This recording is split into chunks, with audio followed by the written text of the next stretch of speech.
En este video vamos a hablar de las fuerzas atómico-moleculares.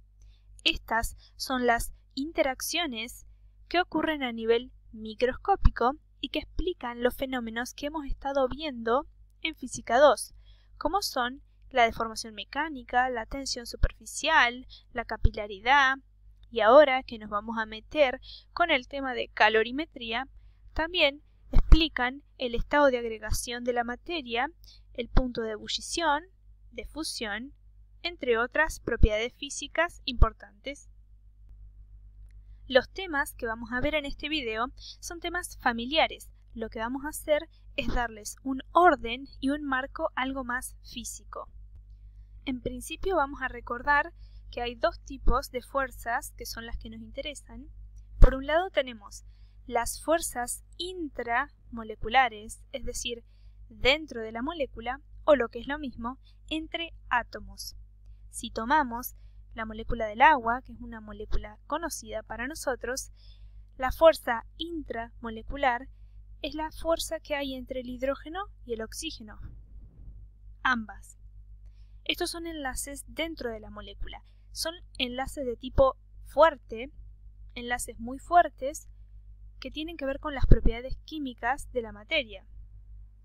Por otro lado, tenemos las fuerzas intermoleculares, es decir, entre moléculas. Esta misma molécula de agua, además de estar unida dentro de la molécula, los átomos están unidos por fuerzas intramoleculares, pero también esa molécula puede unirse a otras moléculas de agua mediante fuerzas intermoleculares. Este tipo de fuerzas son mucho más débiles y son las que explican las propiedades físicas de la materia. Pero no siempre los enlaces entre átomos dan lugar a una molécula como esta. A veces los enlaces entre átomos pueden dar estructuras en forma de redes extendidas de largo alcance. Vamos a comenzar hablando sobre las fuerzas intramoleculares, o lo que es lo mismo entre átomos. Y para ello, primero vamos a repasar la idea de átomo. En la tabla periódica de los elementos tenemos todos los átomos conocidos. Los átomos se pueden distinguir en tres categorías principales. En primer lugar tenemos los metales, que son los azules. Luego tenemos los no metales, que son los violeta, y también tenemos los gases nobles. Aquí hay una línea muy fina y difusa en la cual se encuentran los metaloides, en la frontera entre los metales y los no metales. Vamos a dejarlos de lado, al igual que vamos a dejar de lado los gases nobles. ¿Esto por qué?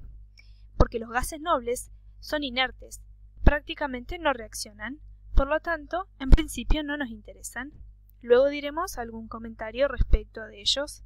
Nos quedamos entonces con solamente dos tipos de átomos, los metálicos y los no metálicos.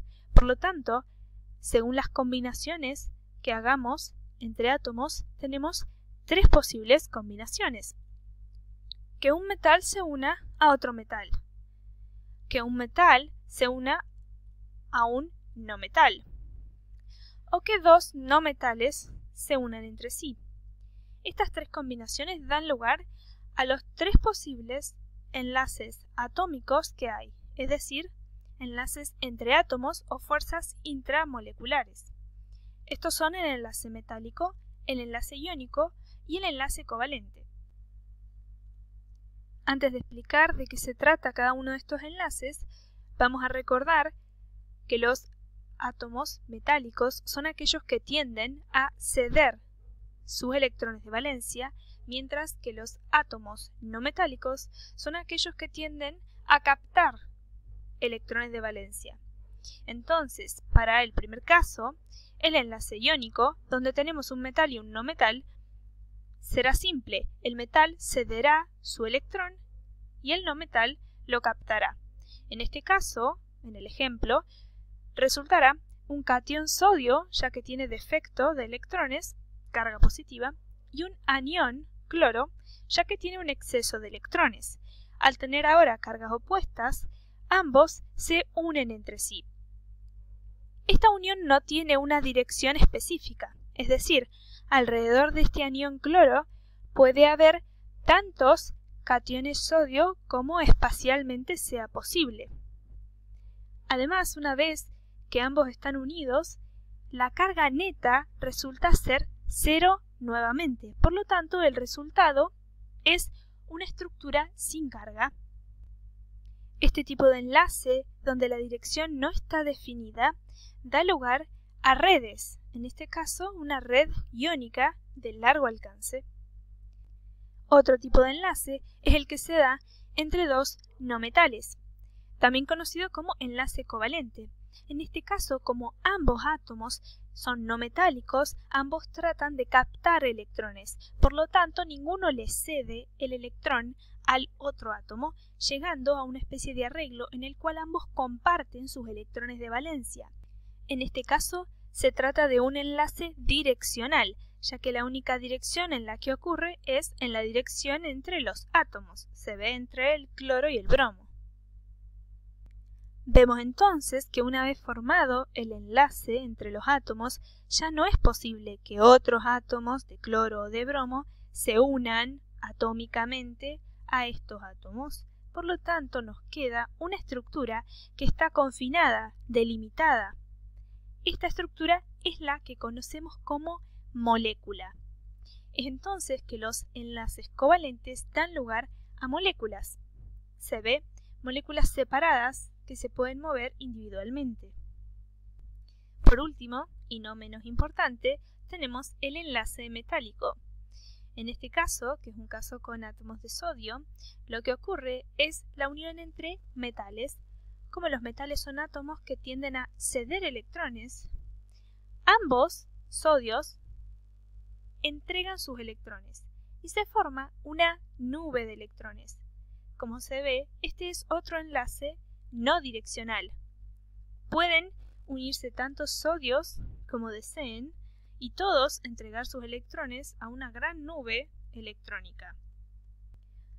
Estos sodios, que ahora son cationes sodios, se quedarán fijos en posiciones determinadas, formando también una red metálica en este caso, como ocurría en el primer caso.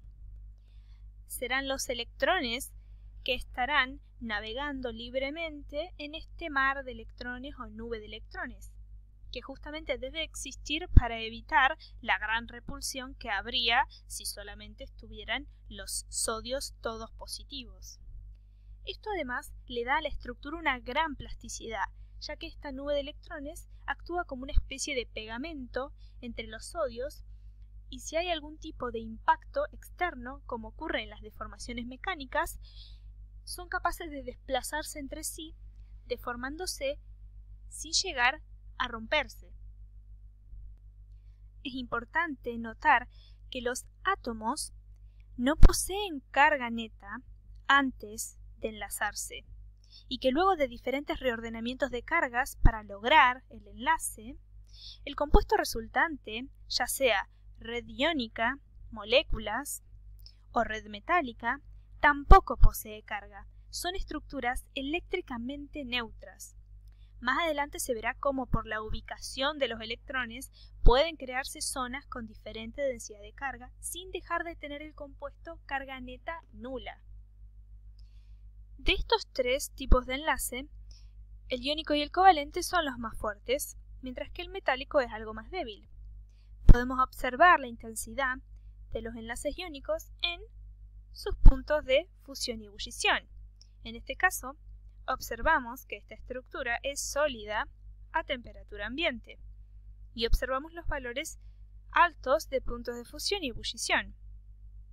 El enlace metálico, que es algo más débil, se espera que tenga punto de fusión menor, es decir, que se requiera menor energía para fundir un compuesto metálico, pero sigue siendo sólido a temperatura ambiente. Pero he dicho que estos dos tipos de enlaces, de entre los tres, son los más fuertes.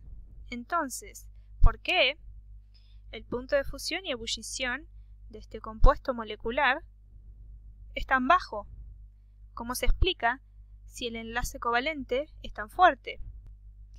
Bueno, lo que ocurre es que para fundir un metal o para fundir un sólido iónico, realmente me estoy metiendo con los enlaces atómicos entre los átomos, y es por eso que me cuesta tanto lograr que fundan. En cambio, cuando se trata de un compuesto molecular, a la hora de fundirlo o llevarlo a ebullición, no me estoy metiendo con el enlace atómico. No voy a dividir la molécula y obtener por un lado cloro y por el otro bromo. Eso implicaría una cantidad de energía impresionante. Lo que en realidad ocurre es que me voy a meter con unas fuerzas mucho más débiles, que son las fuerzas que hay entre esta molécula y esta otra. Lo que estoy haciendo es separando moléculas entre sí, pero no rompiendo el enlace atómico. Como ya dijimos, las fuerzas que hay entre moléculas son las fuerzas intermoleculares, que son mucho más débiles que las fuerzas atómicas, y es por eso que los valores de punto de fusión y punto de ebullición me están diciendo que este compuesto es gaseoso a temperatura ambiente. Entonces, resumiendo, el enlace metálico da lugar a metales sólidos. Los átomos se distribuyen entregando sus electrones a la nube de electrones y quedando los cationes fijos en posiciones determinadas, dando lugar a metales como los que vimos en la primera unidad, donde tratamos las deformaciones mecánicas. Los enlaces iónicos, en cambio, dan lugar también a sólidos, pero de otro tipo, llamados cerámicos. Los cerámicos, así como los conocemos, son muy frágiles, y eso lo explica su carácter iónico, a diferencia de los metales, que son maleables y dúctiles. Mientras que el enlace covalente es un enlace más complejo. Este enlace da moléculas. Puede dar desde sólidos covalentes, tan fuertes como el diamante, hasta polímeros, o también conocidos como plásticos, que también son sólidos, pero mucho más maleables. O también puede dar fluidos, es decir, líquidos y gases. Este tipo de enlace es mucho más complejo y son muchas las características involucradas para determinar qué tipo de compuesto se va a formar. Nos vamos a concentrar en los fluidos, que son los que nos interesan a nosotros. Volvamos a recordar entonces que el enlace covalente es entre átomos, es decir, este es el enlace covalente entre el átomo de hidrógeno y el átomo de oxígeno, y este otro también. Esta molécula, como una unidad independiente, puede también unirse a otras moléculas, en este caso moléculas de agua, y lo hacen mediante otro tipo de enlace, un enlace mucho más débil, al que llamamos fuerzas intermoleculares, entre moléculas. Al ser estos enlaces más débiles, cuando a este compuesto lo quiero llevar a ebullición, voy a requerir mucho menos energía que en el caso de los sólidos que habíamos visto antes, donde la energía es mucho mayor debido a que me estoy metiendo con el enlace atómico. En este caso no me estoy metiendo con el enlace atómico, me estoy metiendo con otro tipo de enlace mucho más débil, que es el enlace intermolecular. Y eso explica por qué este tipo de compuestos son gaseosos o líquidos a temperatura ambiente. Tenemos entonces enlaces entre átomos, entre átomos, entre átomos, enlaces intramoleculares, o lo que es lo mismo, interatómicos, enlaces fuertes que tienen que ver con los electrones de valencia. Y luego tenemos este otro tipo de enlace que es entre moléculas, intermoleculares, que son más débiles y que tienen que ver con la interacción entre dipolos. Luego veremos lo que es un dipolo. Entonces, comparemos la intensidad del enlace intramolecular versus el enlace intermolecular. En el caso de los átomos, lo que sucede es que cuando la distancia entre los núcleos de ambos átomos es muy grande, la interacción es prácticamente nula. Al aproximarse, al disminuir la distancia entre los átomos, lo que ocurre es que aparecen interacciones, en su mayoría atractivas, por lo tanto, disminuye la energía del sistema y recuerden, menor energía, mayor estabilidad, hasta llegar al punto de mínima energía, donde esta es la distancia del enlace atómico, ¿se ve? Los átomos se encuentran a una distancia R0, se alcanza el mínimo de energía y se forma el enlace químico. Luego, si intentamos aproximar aún más los núcleos de estos átomos, lo que tendremos es repulsiones entre los núcleos, ambos positivos, y el sistema se vuelve inestable, como se ve. Los átomos con frecuencia ganan, pierden o comparten electrones tratando de alcanzar el mismo número de electrones que los gases nobles más cercanos a ellos en la tabla periódica. Los gases nobles son elementos tan estables que prácticamente no reaccionan.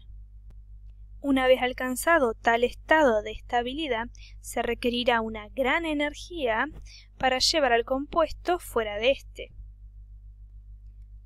De este lado tenemos la comparación entre las curvas para enlaces entre átomos y enlaces entre moléculas. La curva punteada es la misma curva que la roja descrita anteriormente y corresponde a la formación del enlace entre dos cloros para dar la molécula de cloro diatómico. Se ve que la energía es muy baja, por lo tanto la molécula es muy estable al formar este enlace y la longitud del enlace, un enlace covalente, es muy corta. Por otro lado, la curva negra oscura representa la energía para la unión de dos moléculas de cloro diatómico. Se ve como el nivel de energía no es tan bajo. Esto es porque el enlace que ocurre entre moléculas es mucho más débil y la longitud de este enlace es mucho mayor. Ahora sí, nos vamos a meter con este tipo de enlace, el enlace que ocurre entre moléculas. Ya vemos que son los conocidos enlaces de Van der Waals. Pero primero tenemos que hablar de la molécula. Y para ello mencionaremos algunas características importantes.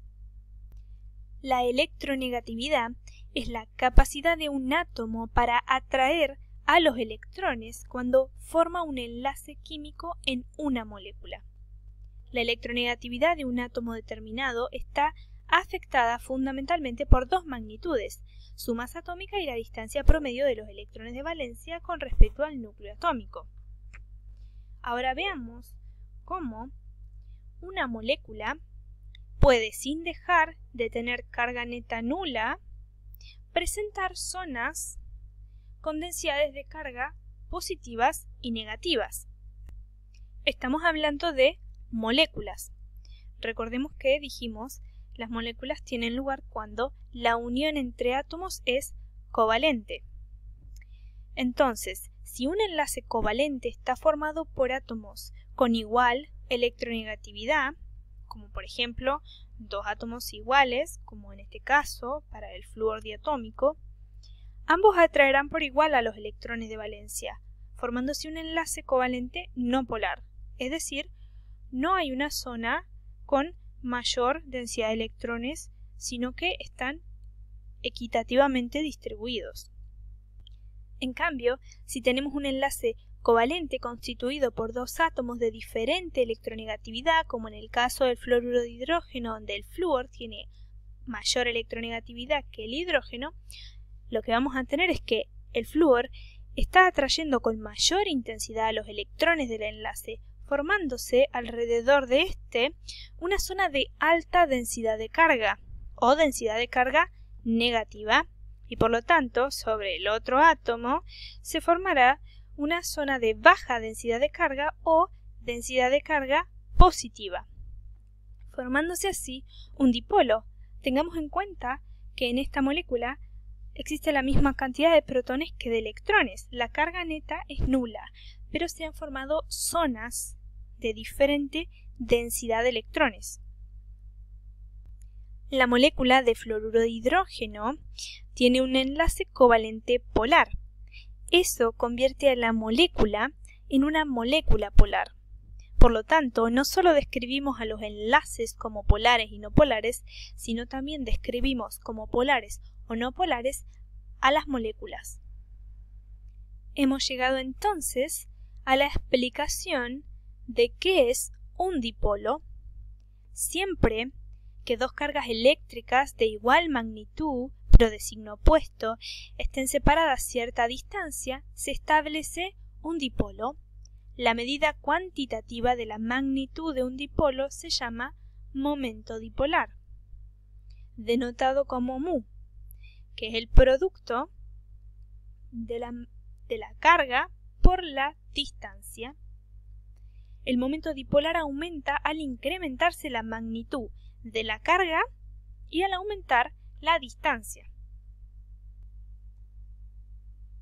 Hemos dicho entonces que tanto un enlace entre dos átomos se puede considerar como polar o no polar, como así toda una molécula se puede considerar como polar o no polar.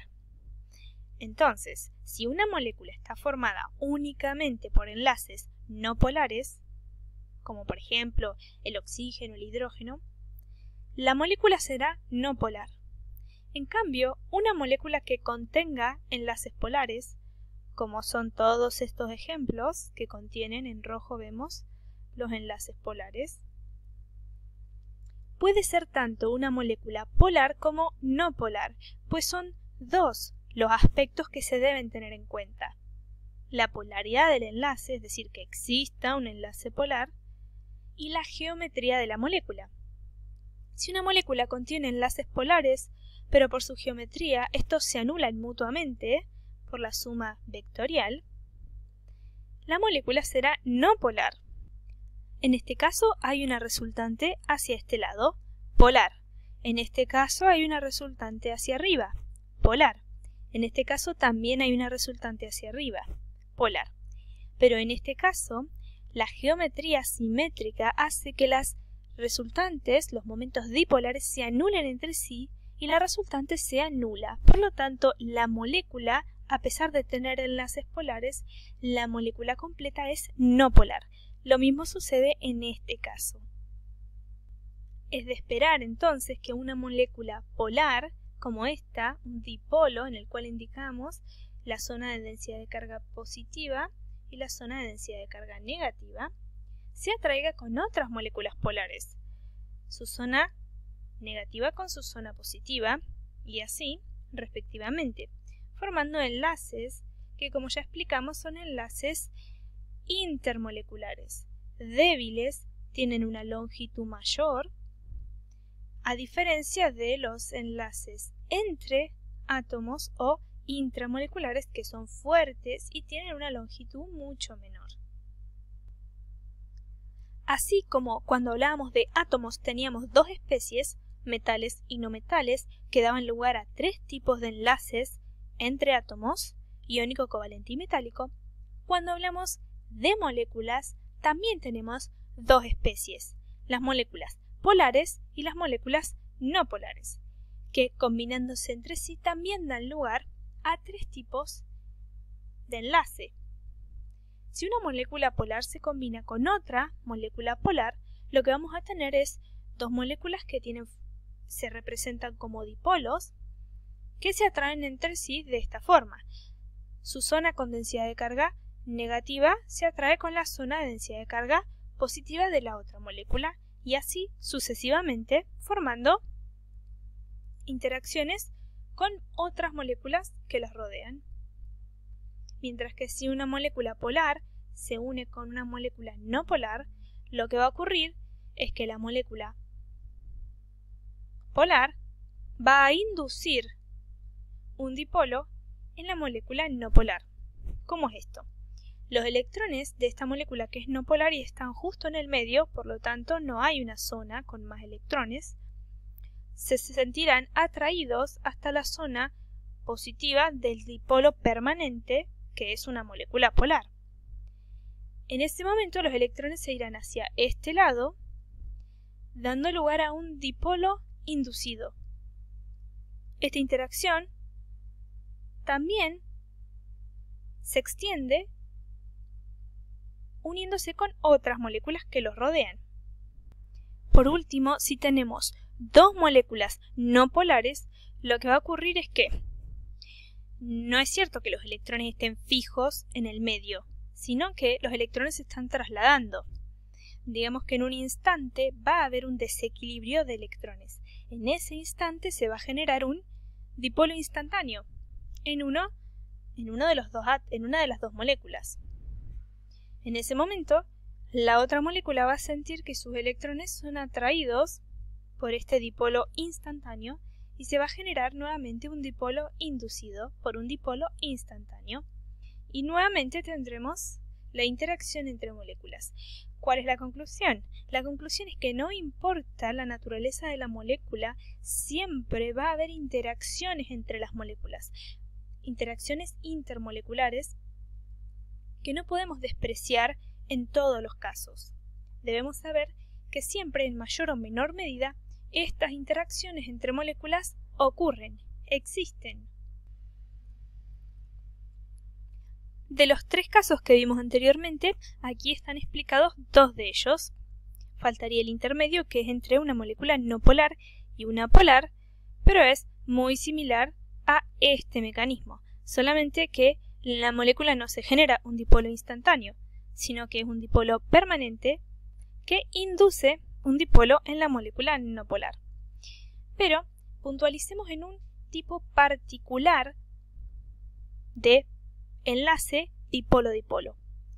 Es un tipo particular porque es un enlace dipolo-dipolo, pero únicamente vale, obviamente, entre moléculas polares, como por ejemplo aguas, moléculas de agua, pero tiene que haber involucrado un hidrógeno y un oxígeno o un nitrógeno o un flúor.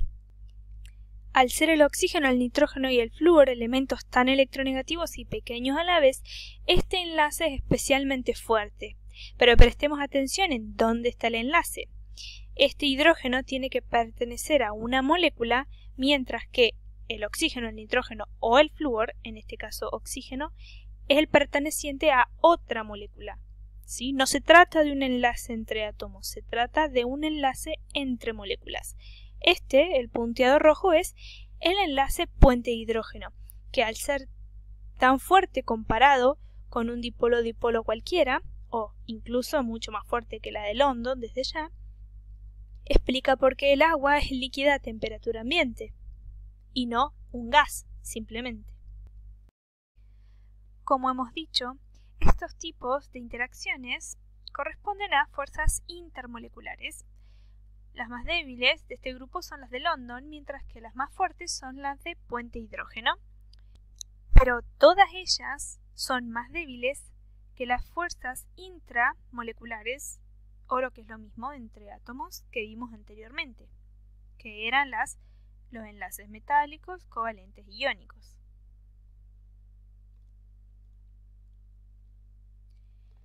Veamos ahora los gases. Al hablar de gases, es inevitable mencionar el aire. El aire es una compleja mezcla de muchas sustancias simples, algunas atómicas y otras formadas por moléculas pequeñas, pero consiste principalmente de nitrógeno, un 78%, y oxígeno en un 21%.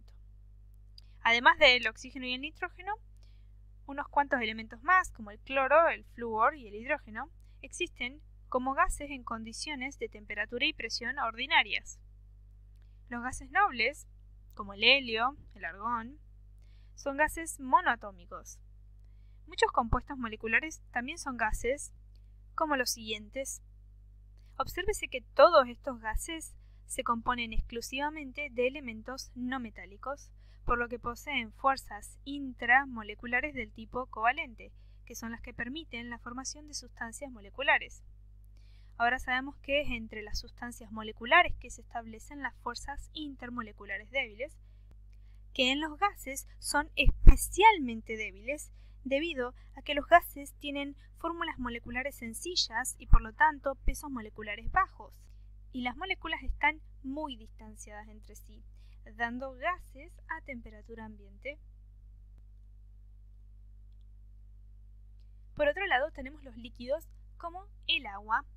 Vemos en este gráfico, parémonos de este lado del gráfico y avancemos hacia los periodos anteriores. Lo que vemos es que a medida que combinemos el hidrógeno con átomos del periodo anterior, es decir, que vamos hacia este lado, vemos que la tendencia es el punto de ebullición disminuye. ¿Pero qué sucede? Eso es normal para el grupo 14, sucede así. Si estamos parados de este lado, lo que vemos en realidad es que al avanzar en los periodos el punto de ebullición aumenta. Prosigamos con nuestra técnica. Vemos que el punto de ebullición disminuye si venimos desde la derecha y hay un punto de quiebre en el cual la tendencia se rompe y súbitamente el punto de ebullición aumenta. Observemos, por ejemplo, para el agua, si los 20 grados centígrados están aquí, el agua, en este caso, sería el único elemento que a temperatura ambiente es líquida. ¿Por qué ocurre esto? Bueno, justamente porque aquí estamos hablando de puentes hidrógeno. Recordemos que el puente hidrógeno se formaba cuando habían involucrados hidrógeno con el hidrógeno de una molécula con el oxígeno de otra molécula. Lo mismo sucede para el fluoruro de hidrógeno y para el amoníaco. Está involucrado el flúor de esta molécula con el hidrógeno de otra molécula de fluoruro de hidrógeno.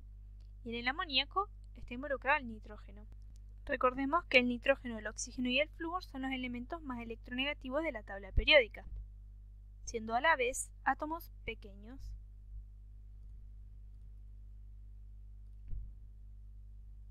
Resumiendo, lo que observamos entonces es la intensidad de las fuerzas. Primero se encuentran las fuerzas del tipo intramolecular o entre átomos. Las más fuertes entonces son la covalente y la iónica, seguida por la metálica, y debajo vienen las fuerzas intermoleculares entre moléculas, que son todas más débiles que las entre átomos, siendo la más fuerte la de puente hidrógeno, luego la dipolo-dipolo y por último la de London.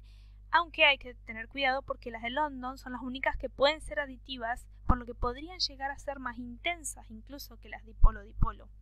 De este lado tenemos un resumen donde comenzamos por las fuerzas intramoleculares, iónica, covalente y metálica. Sabemos que el enlace metálico da redes metálicas que son sólidos a temperatura ambiente. Los enlaces iónicos dan redes iónicas que son sólidos a temperatura ambiente, mientras que los enlaces covalentes dan lugar a moléculas que están unidas entre sí por fuerzas intermoleculares, entre moléculas, que pueden ser del tipo London, dipolo-dipolo o puente hidrógeno, y que, según sea el caso, pueden dar gases líquidos o sólidos a temperatura ambiente. Estaremos interesados en los fluidos, gases y líquidos. Ahora sí relacionemos las fuerzas intermoleculares con las propiedades físicas de la materia. Comencemos entonces por los sólidos, que ya dijimos que los enlaces metálicos daban lugar a metales y los enlaces iónicos daban lugar a materiales iónicos, como lo son los cerámicos. En la unidad 1 vimos las deformaciones mecánicas, lo vimos principalmente para metales, no tanto para materiales iónicos. ¿Y esto por qué? Bueno, una de las características de los metales es que son dúctiles y maleables, es decir, se pueden deformar plásticamente frente a alguna fuerza externa que se le aplique, como es en este caso. Entonces el material no se rompe, más bien se abolla, si se quiere, o se deforma. Nosotros hablamos de deformaciones plásticas, pero en realidad los cálculos los hicimos para deformaciones elásticas únicamente. De hecho, específicamente para deformaciones hookeanas. Los metales tienen esta propiedad de plasticidad, ductilidad, debido al tipo de enlace por el cual se unen los átomos de los átomos metálicos. en este tipo de enlace al haber una especie de nube de electrones, que sería esto dorado que vemos aquí, mientras que lo violeta serían los átomos que han quedado desprovistos de electrones, es decir, son átomos positivos. Pero no importa si se desordenan o son movidos de lugar, ya que no se repelerán entre ellos, incluso siendo todos positivos, estas partículas violeta, porque está la nube de electrones entre medio que se amoldará evitando la repulsión, compensando la repulsión. En cambio, los materiales iónicos tienen otro tipo de enlace, donde son los iones los que se unen entre sí por uniones electrostáticas. En este caso, si yo aplico una fuerza externa, al haber un corrimiento de los iones que tienen una carga neta propia, esto es un anión y esto es un catión, quedarán en muchos casos enfrentados iones de carga igual. Y eso genera una gran repulsión, porque las cargas iguales se repelen. Y es ahí donde ocurre la ruptura. Se rompe esta estructura cristalina iónica. Aquí no hay una nube de electrones que pueda compensar. ¿Se ve?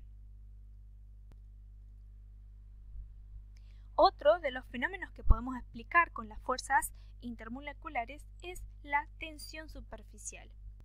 Cuando hablamos de tensión superficial, hablamos de fuerzas de cohesión y de fuerzas de adhesión. Ambas son fuerzas intermoleculares, es decir, entre moléculas. La diferencia es que las fuerzas de cohesión son fuerzas entre moléculas iguales, como por ejemplo estas, son todas moléculas de agua.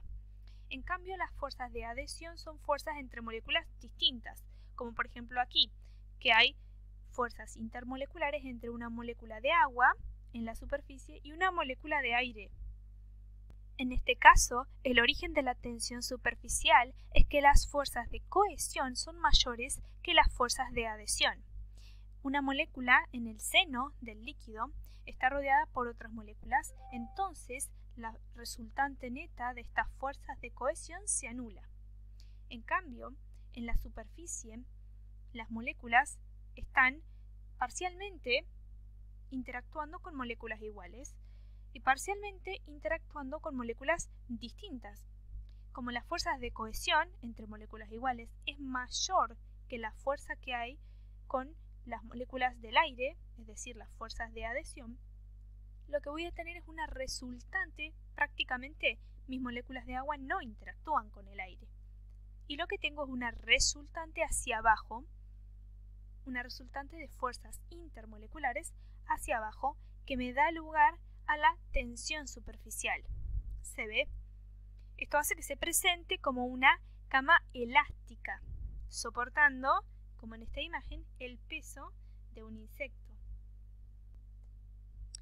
Otro fenómeno que se explica con las fuerzas intermoleculares es el fenómeno de capilaridad.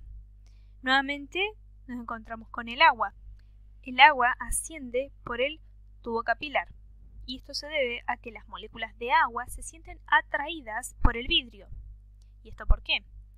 En este caso, el agua, como dijimos, es una molécula polar. Y el vidrio también es un compuesto polar. Por lo tanto, se sienten atraídas. Es decir, el agua parece querer mojar al vidrio. Las fuerzas de adhesión son mayores que las fuerzas de cohesión. Y por último, ya que estamos empezando a hablar de temperatura, vamos a mencionar el punto de ebullición. En este punto ya es obvio y evidente que las fuerzas intermoleculares, o llamémoslas en general las fuerzas atómico-moleculares, definen el estado de agregación de la materia. Hablando particularmente del punto de ebullición, que es la temperatura a la cual hay un pasaje entre el estado líquido y gaseoso, podemos observar cómo varía el punto de ebullición en función de las fuerzas intermoleculares. Entonces, tenemos todos estos compuestos que son de peso molecular similar. Luego veremos por qué eso es importante. Y observemos cómo el punto de ebullición aumenta. Miremos de este lado, ¿cómo es el enlace? Cuando los puntos de ebullición son bajos, estamos frente a enlaces débiles del tipo London. A medida que aumenta la intensidad del enlace, vemos por ejemplo un dipolo, dipolos, que son de intensidad intermedia, el punto de ebullición aumenta. Cuando ya nos encontramos frente a puentes de hidrógeno, el punto de ebullición aumenta aún más, porque el puente de hidrógeno era el tipo de fuerza intermolecular de mayor intensidad. Vemos que la tendencia no es perfectamente lineal y hay algunos salteados. Esto es porque también depende de otras características como la geometría. Luego, aclaremos por qué hemos dejado el peso molecular constante. Veamos qué sucede para moléculas que son no polares, como por ejemplo estas moléculas diatómicas de flúor y de cloro, que son no polares. Por lo tanto, las únicas fuerzas intermoleculares que actúan son del tipo London. Observemos cómo, al aumentar el peso molecular, aumentan las fuerzas de London, porque dijimos que las fuerzas de London son las únicas que son aditivas. Por lo tanto, al aumentar el peso molecular, aumenta su intensidad y por lo tanto aumenta el punto de ebullición. Lo mismo sucede para los gases nobles. Habíamos dicho que los gases nobles no reaccionan, pero ahora vemos que incluso para los gases nobles existe algún tipo de fuerza intermolecular, muy débil por supuesto, de London.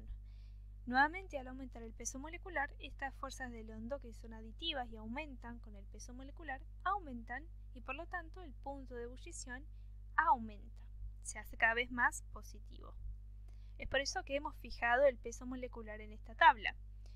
Como se ve, son varias las cuestiones que se deben tener en cuenta: el peso molecular, la geometría, el tipo de enlace.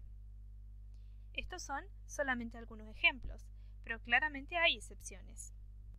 Como conclusión, las fuerzas atómico-moleculares tienen una vinculación directa con las propiedades físicas de los compuestos moleculares y los compuestos atómicos, por lo que es de esperar que estas fuerzas expliquen los estados de agregación de la materia, gas, líquido y sólido.